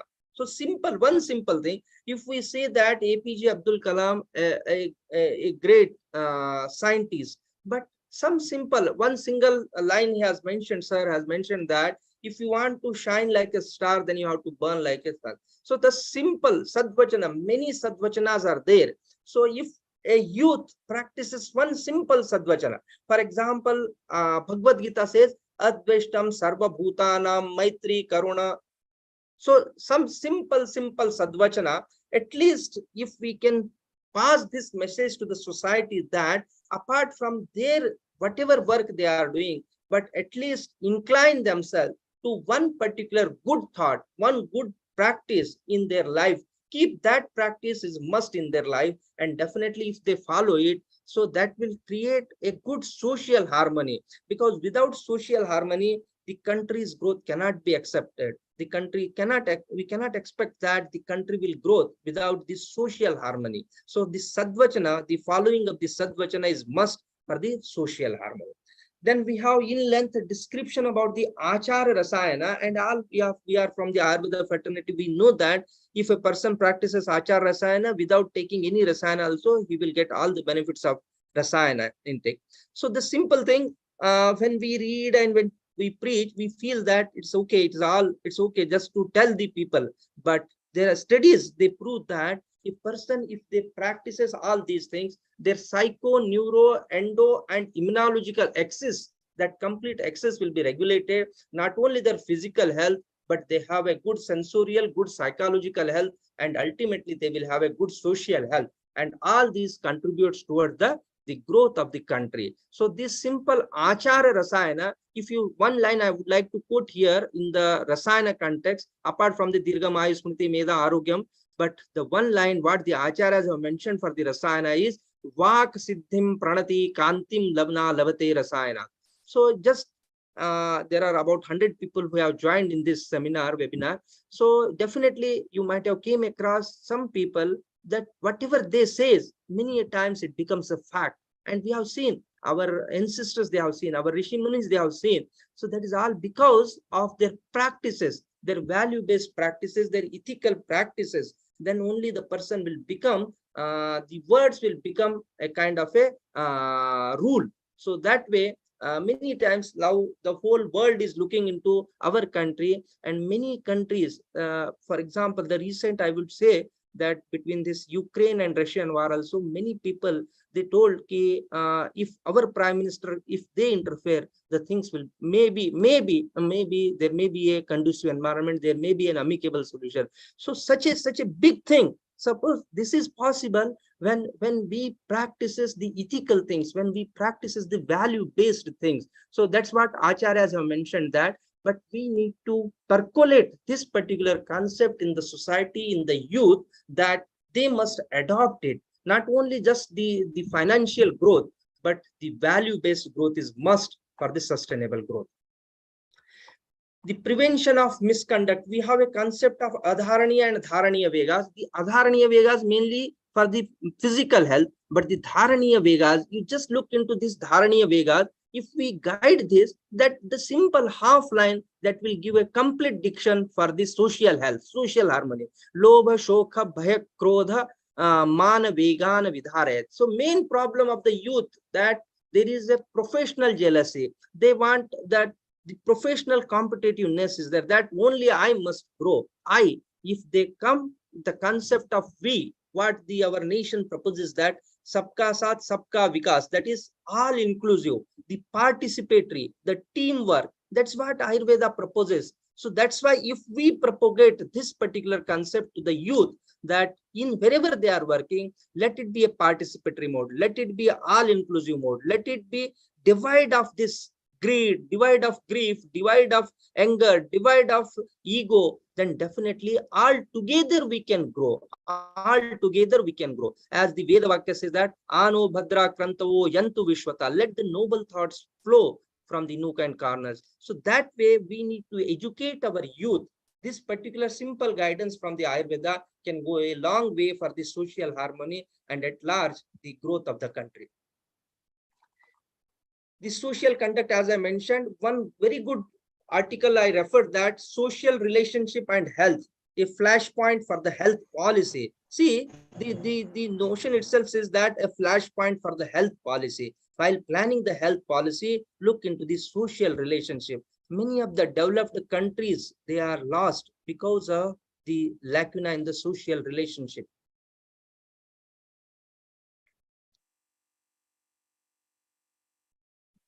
So social behavior and relationship have considerable effect on one's physical and mental health, and they act through the psychosocial and biochemical parameters to impact one's health and illness. So the social conduct, which Ayurveda long back through the Sadvrita, through the Achar Rasana, through the Dharaniya Vegas, at every point the Acharyas have given guidance. Only we need to practice and we need to educate the youth, the millennials, to adopt this particular thing. And now very few more things are there. One of the important things that we have included in this, that is a progeny, which is very much close to me and Professor B.S. Prasad sir heard, because we belong to the same school of thought, that is a Vajikarana school of thought.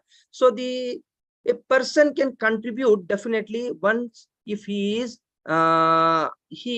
having a good personal life. So many times in my hospital here also and wherever I work, when I see the parents of the children, those who are suffering with the mental retardation, cerebral palsy, autism, or spinal muscular atrophy, many of the conditions which no parents want that their children should suffer.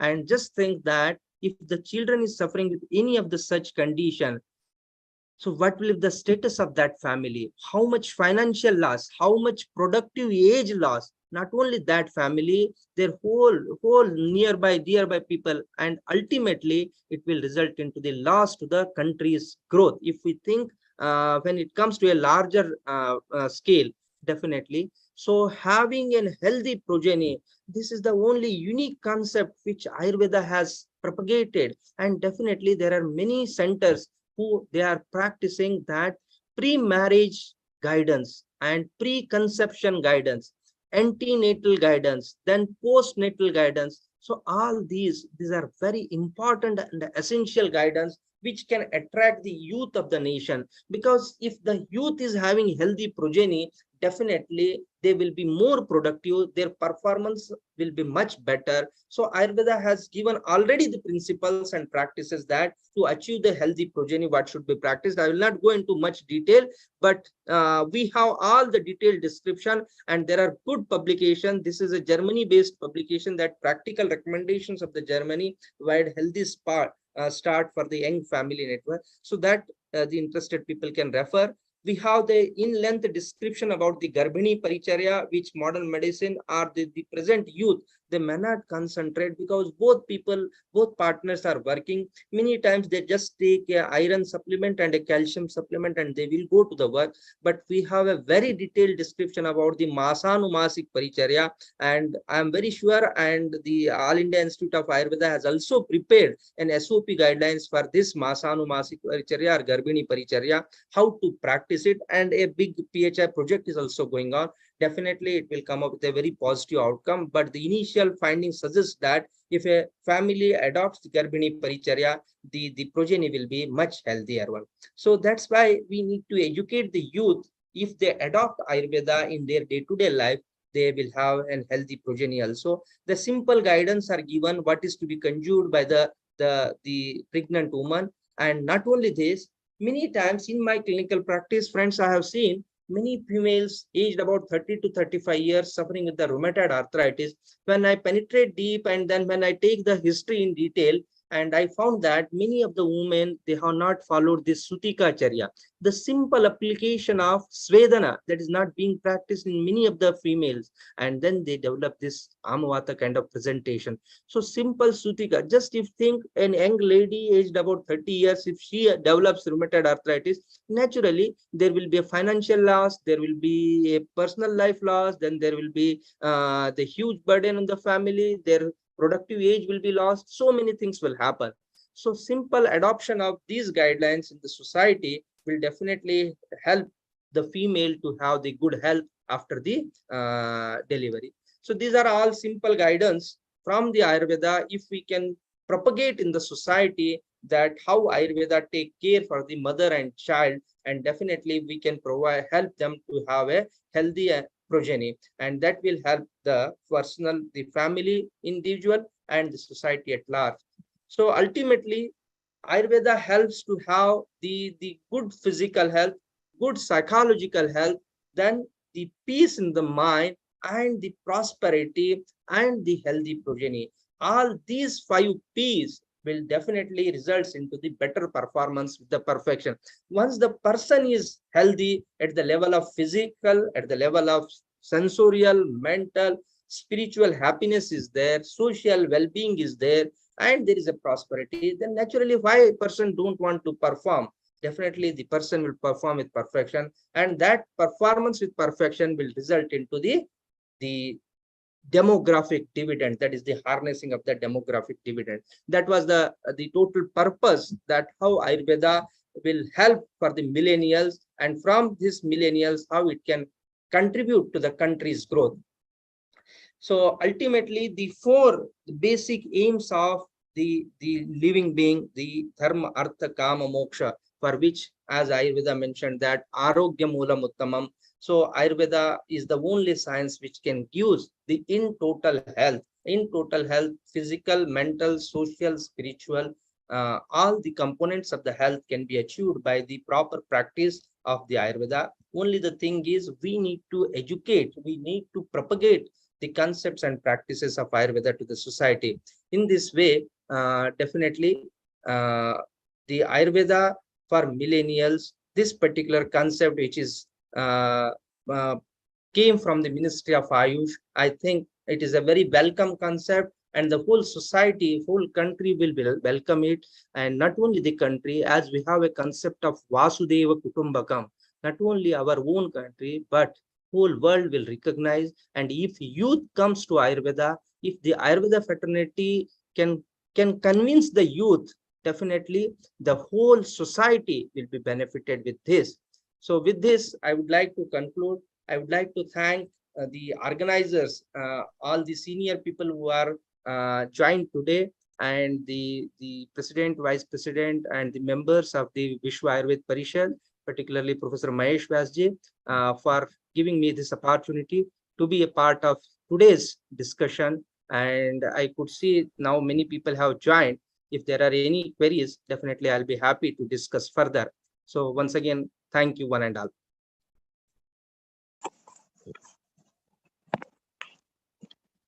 Thank you so very much, sir, for very efficiently and in a so simple way enlightening all of us regarding the simple yet so important aspects of millennials and its allied Ayurveda approaches. It was, in a true sense, one of the most efficiently structured and well presented lecture we had so far. So thank you, sir, once again for sharing your valuable knowledge and insight with all of us. We are highly grateful to you, sir. Thank you. So these are our two esteemed and distinguished speakers that we have for today in this webinar, who have enlightened and enriched all of us, for which we are greatly thankful. Now moving on, I now humbly request and invite Professor Yogesh Chandra Mishra, sir, for his precious words of blessings and encouragement. Sir, please. धन्यवाद doctor Nikita.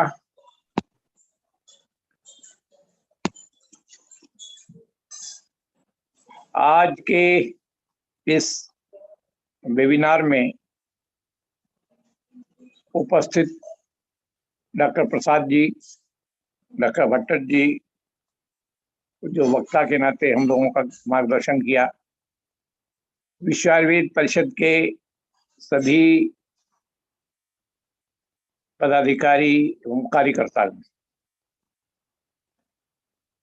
we all know that Vishwa Ayurveda Parishad have a clear goal to propagate Ayurvedic thinking with full satisfaction to all of the persons in the all groups of the nation. सभी जो समूह है, हम लोगों ने विचार किया कि Ayurveda must be the first choice of students, business personal,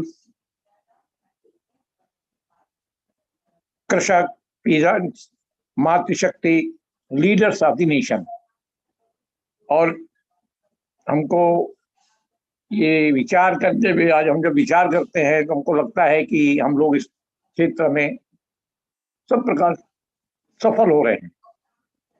जैसा प्रारंभ में ही हमने देखा कि देश और विदेश सभी जगह, पूरे देश के सभी भागों से आज हम लोगों ने यहाँ एकत्रीकरण किया, इकट्ठे हुए थे और उनको स्पष्ट बताया गया कि ये केवल मार्गदर्शन जो आज हमको डॉक्टर भट्टर से मिलेगा, डॉक्टर प्रसाद जी से मिलेगा, इसको देश के सभी ब्रांचेज में विश्व आयुर्वेद परिषद की जो छोटी छोटी यूनिट्स हो सकती है।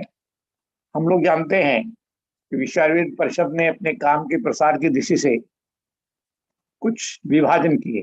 विद्यार्थियों के में काम करना, शिक्षकों में काम करना, चिकित्सकों में काम करना, महिलाओं में काम करना, व्यापारियों में काम करना, अन्वेषण करने वालों में काम करना। एक शब्द कई बार हम लोग देते हैं, ट्रेसिस, टीचर्स भी है उसमें, सब रिसर्चर्स भी हैं उसमें। तो ऐसे सब लोगों में ये समाचार देना और उनके जो छोटे समूह हैं उनमें इस बात को व्यापक रूप से पहुंचाना, मैं समझता हूं कि निश्चित ही सभी विभिन्न प्रकार के जो कार्यक्रम हैं उनसे इस बार निश्चित रूप से सबका प्रचार प्रसार होगा। जैसा कि बहुत सरल भाषा में डॉक्टर संतोष कुमार जी ने विषय रखा, लोग चाहते हैं, ये बात तो आप मन में आ गई लोगों को, और कोरोना ने शायद सबको सिखा दिया कि स्वस्थ रहने का एक ही रास्ता है कि अगर हम या तो अपनी जीवन शैली बदलें, और जीवन शैली बदलने में हमारे लिए जो गाइडेंस आयुर्वेद ने दी है, आयुर्वेद कोई चिकित्सा शास्त्र नहीं है, ये हमको बताना पड़ेगा। हम तो जानते हैं, जो हम लोग यहाँ बैठे हैं, ये वास्तव में जीवन का शास्त्र है और जीवन के सभी जो बिंदु हैं उनको आदर्श के रूप में प्रस्तुत करने का काम ये आयुर्वेद के ग्रंथों में उपलब्ध है।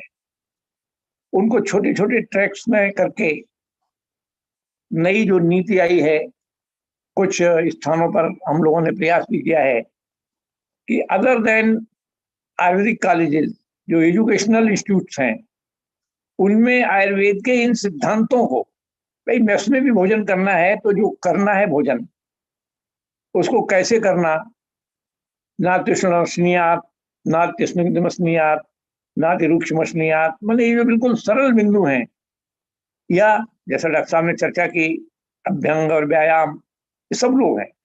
व्यक्ति निश्चित रूप से अपना स्वास्थ्य को ठीक रखना चाहता है, लेकिन अभी हमको बताना है उनको कि स्वास्थ्य के नाम पर जो जिम का जाना है, जिम में हम अपने बॉडी को बनाते हैं, स्वास्थ्य हमारा लक्ष्य नहीं है।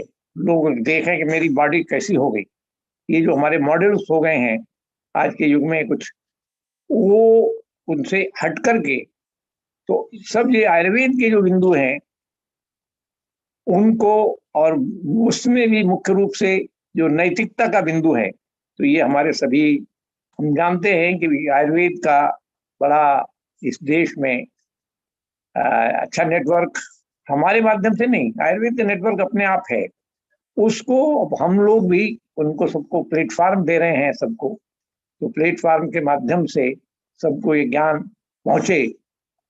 इस कार्यक्रम के लिए जिन लोगों ने सहयोग दिया उन सबको विश्व आयुर्वेद परिषद के माध्यम से हम धन्यवाद ज्ञापित करते हैं, विशेष रूप से डॉक्टर प्रसाद जी को, डॉक्टर भट्टल जी को, और डॉक्टर नम्रता जोशी, डॉक्टर के द्विवेदी, डॉक्टर सुरेंद्र जी, सब अपने ही लोग हैं, इसलिए उनको ये औपचारिकता है, लेकिन वास्तव में जो आज अतिथि के रूप में हमारे यहाँ पधारे और उन्होंने जो देश को दिशा दी, हम लोगों ने एक बात तो समझ में आ गई कि जब हमें कहते हैं कि Ayurveda must be the first choice of all the persons, तो उसमें जो ऊपर से प्रारंभ होना था, जो लीडरशिप ऑफ द नेशन, उसने इसको निश्चित रूप से स्वीकार किया। हम लोग जानते हैं कि सेक्रेटरी के रूप में या जो कार्यकारी अधिकारी होता है इसके रूप में आयुर्वेद के व्यक्ति को उस पर स्थापित करना, जो हम लोग अपेक्षा भी नहीं कर सकते थे शायद, और लगातार उनके प्रयास से विभिन्न प्रकार के प्रोग्राम्स को मोबिलाइज करना, ये नेतृत्व की समझ में तो आ गया, और उस नेतृत्व की समझ में आने का परिणाम में है कि डॉक्टर अपने मोदी जी की समझ में आया, तो फिर आयुर्वेद के जो शास्त्र के आयुष मंत्रालय है उनके समझ में आया, और ये समझ में आ गया कि केवल आयुष मंत्रालय का काम नहीं है ये, ऑल दी गवर्नमेंट पर्सन्स, अधिकारी भी और नेतृत्व भी, वो इस दिशा में आगे काम करना प्रारंभ किया है। अब हम लोग जो आयुर्वेद के लोग हैं उनकी बड़ी जिम्मेदारी है। अभी मैं एक कार्यक्रम में था तो मैंने वहां ये कहा कि विश्व आयुर्वेद परिषद के एक स्वप्न है कि जो आयुर्वेद के लोग हैं वो कोई वे 24 आवर्स आयुर्वेदाचार्य हैं, Ayurveda person are for 24 hours. ऐसा नहीं है कि कोई हमारा अध्यापक है 10 से 4 तक अध्यापक रहेगा, बाकी समय में वो नहीं करेगा, पूर्णकालिक सभी समय लगाने वाले, तो ऐसे लोगों को विकसित कर रहे हैं हम लोग। काफी लोग जुड़े हैं, हम नहीं कर रहे हैं, ये लोग हैं, उस थीम को समझ में आ रहा है लोगों को, और इसीलिए इस टाइप के कार्यक्रम निश्चित रूप से आज जैसा प्रथम कार्यक्रम हम लोगों ने लिया, देश की युवा पीढ़ी के लिए एक बहुत ही महत्वपूर्ण संदेश। आगे के जो कार्यक्रम हैं जिसमें आहार के आधार पर चर्चा होगी, जिनमें विभिन्न प्रकार के कार्यक्रमों के आधार पर चर्चा होगी, उन सबको भी प्रोपोगेट करना। और 365 दिन, ये ठीक है 1.5 महीने का समय मिल गया, लेकिन हम जो आयुर्वेद के लोग हैं उनको it is a work for whole year, 365 दिन निश्चित रूप से। और एक वक्तव्य में एक अपने विद्वान व्यक्ति ने कहा था कि यदि पूरे देश में जो 5 लाख 10 लाख आयुर्वेद के प्रैक्टिशनर्स हैं, वो ये तय करने की प्रति महीने हम 10 अपने रोगियों में से आने वालों में से 10 रोगियों को केवल पर्ची नहीं देंगे, दवा नहीं देंगे, उनके रोग ठीक नहीं करेंगे, वो स्वस्थ कैसे रहें इसके बारे में बताएंगे। और इसमें डॉक्टर BM हेगड़े ने जो एक बात कही बहुत महत्वपूर्ण है कि जैसे सभी रोड एक्सीडेंट्स जो होते हैं वो इसलिए होते हैं कि हम लोग रोड के नियमों का पालन नहीं करते। अगर सब लोग पालन करें तो निश्चित रूप से रोड एक्सीडेंट की संख्या बहुत कम 75% घट जाएगी, 25% रह जाएंगे जो हमारे हाथ में नहीं होंगे। लेकिन होता क्या है, हम सोचते हैं कि भाई ये जा रहा है, रॉन्ग साइड से जाएंगे, इसको ओवरटेक करेंगे। दुर्घटना इसलिए होती है। बीमारी भी हम लोग हम लोग तो कम से कम आयुर्वेद के लोग जानते हैं कि उसके जिम्मेदार हम ही लोग हैं। वो प्रज्ञापराध कहिए तो, या फिर अधर्म कहिए तो, ये सब बिंदु इस प्रकार के हैं कि जिनको हम लोग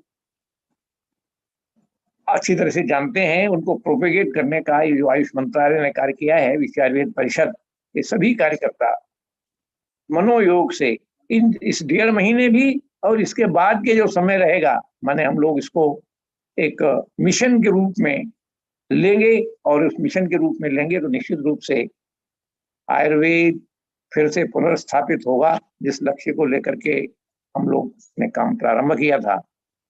फिर मैं एक बार पुनः डॉक्टर प्रसाद जी, डॉक्टर भट्टर जी और इन लोगों के पीछे काम करने वाले जो डॉक्टर अन्य हमारा समूह है, उस सबको पुनः धन्यवाद देता हुआ मैं सबको एक बार नमस्कार करता हूँ। धन्यवाद। Thank you so much, sir. Your encouraging words and motivation is like fuel, the guiding force to many of us that inspires us to work even more harder in the interest of Ayurveda. So once again, thank you so much. Now, I request Professor Ashwini Shukla, sir, to kindly address the formal vote of thanks for this webinar. Sir, please. सभी को नमस्कार। आज के इस कार्यक्रम में उपस्थित सभी कार्यकर्ता और बंधुगण, उन सबको यहाँ देख के आज पूरी, मुझे लगता है कि प्रेजेंस भी 100 से ज्यादा ही रही। 100 तो इस प्लेटफॉर्म पे रहे, बाकी बाहर से भी और माध्यमों से भी देख रहे थे। और मुझे लगता है कि इतना यूजफुल कार्यक्रम जो हमारी लीडरशिप ने निर्धारित किया, जिसमें अपने गोविंद शुक्ला जी, डॉक्टर महेश व्यास जी, डॉक्टर प्रेमानंद राव जी और डॉक्टर नितिन जी जो हमारे वाइस प्रेसिडेंट है तीनों, और बाकी पूरी टीम, उन्होंने डॉक्टर के द्विवेदी जी, योगेश मिश्रा जी ने ये जो अपने जिम्मे काम लिया है कि हर शनिवार को जो अभी गवर्नमेंट ऑफ इंडिया ने तय किया है उसके अकॉर्डिंग हर वीक का प्रोग्राम जो है, वीक उसको शुरू होने से पहले ऐसा जो है वो अच्छे लेक्चर्स जो है सभी के लिए रखे जाएंगे, ताकि जितने करता हैं वो अपने अपने एरिया में इन विषयों को लेके ग्रास रूट लेवल तक जाएं। और विश्व परिषद का उद्देश्य तो हम सबको मालूम है ही है, और अभी मिश्रा जी ने भी सारी बातें बहुत अच्छे ढंग से हम सबको बता दी हैं।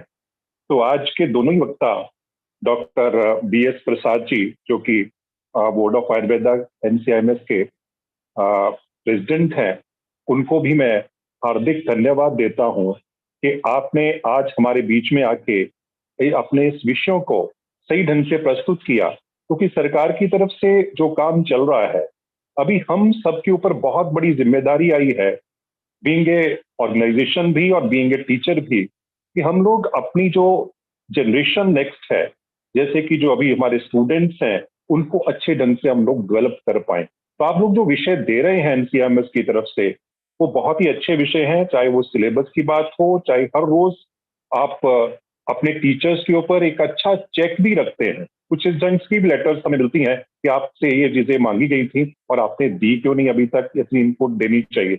मुझे लगता है कुछ आने वाले समय में टीचर्स भी मैक्सिमम इनपुट जो है वो देंगे NCIMS को, और भी हम अच्छे ढंग से आयुर्वेद को आगे बढ़ाने का प्रयास करेंगे, हम आपको एश्योर करते हैं।